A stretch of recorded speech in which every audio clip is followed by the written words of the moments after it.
Welcome viewer, I am Murugan S.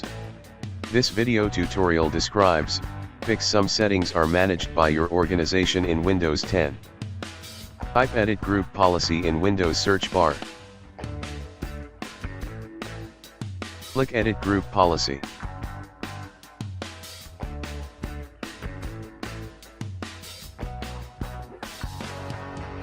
Click Computer Configuration. Click Administrative Templates. Click and expand Windows Components.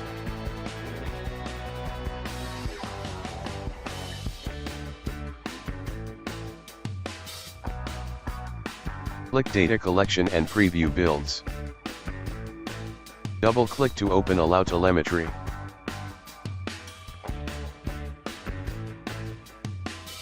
Select Enabled.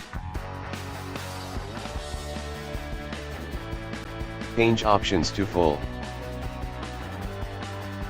Click Apply and OK. Exit Group Policy Editor, and restart your system.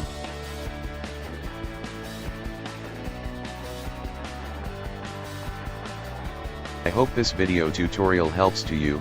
Please like, share and don't forget to subscribe my channel. Thank you very much. See you next video.